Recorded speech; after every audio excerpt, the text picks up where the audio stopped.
Assalamualaikum dan salam sejahtera. Hari ini saya nak bawa anda ke satu kedai baju Melayu yang memang legend di Ipoh, iaitu Khatam, yang terletak di Jalan Yau Tat Shing. Kedai ini bukan sahaja cantik dengan konsep klasik, tapi kualiti bajunya memang terbaik.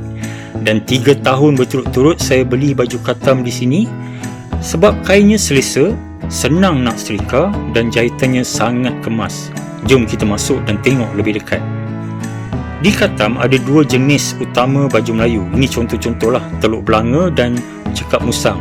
Untuk model patawali klasik cut teluk belanga, satu set lengkap dengan seluar berharga RM208 saja. Memang bagi saya berpatutan. Manakala untuk cekap musang, model patawali harganya RM155. Dan yang best, siap dapat butang baju Melayu untuk jenis cekap musang ni. Kedai Khatam di Ipoh ni ada 2 tingkat. Di bahagian bawahnya banyak desain-desain yang plain saja dan di atas ada desain-desain yang bercorak. Dan Khatam ni memang ada untuk lelaki, wanita dan kanak-kanak. Dan memang anda akan sukalah, relax je kalau shopping di sini sebab keadaan kedainya memang klasik sekali dan memang selesa.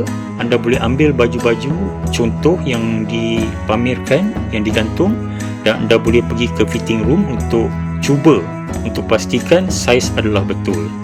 Dan memang masa saya pergi, walaupun ramai orang tapi tak adalah berebut-rebut. Memang fitting room ataupun tempat untuk kita cuba pakai baju ni memang mencukupi. Satu benda yang saya nak ingatkan, kalau anda biasa pakai saiz M macam saya, untuk baju Melayu Khatam ni kena cuba dulu sebab cutting dia lain sikit. Saya sendiri pakai saiz S untuk jenama ini, jadi jangan lupa cuba dulu untuk dapatkan fit yang paling selesa, terutama mereka yang beli secara online. Kalau boleh anda pergi ke kedai berdekatan, cuba dulu. Beli awal tak kalut, raya pun jadi lebih tenang. Jadi kalau anda mencari baju Melayu yang selesa, berkualiti dan ada sentuhan klasik, moh ke Ipoh, moh ke Khatam.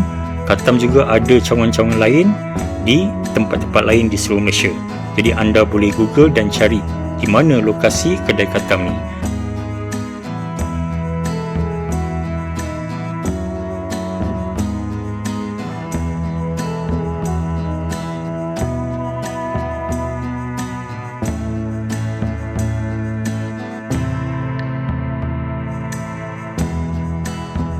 Selain itu, setiap pembelian pun dapat sampul raya percuma. Memang menarik. Dan kalau anda pelanggan tetap macam saya, ada keistimewaan lain.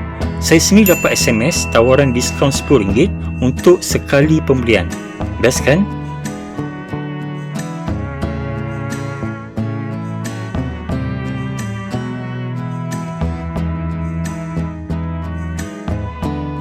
Jadi saya tidak dibayar apa-apa oleh Khatam. Baju free pun saya tak dapat, semuanya saya beli sendiri baju Khatam ni. Jadi saya nak kongsi saja apa yang best di Ipoh dan apa baju POV saya, baju Melayu yang terbaik yang saya akan pakai pada tahun ni. Sekian, terima kasih. Jangan lupa tolong like, share, komen dan subscribe.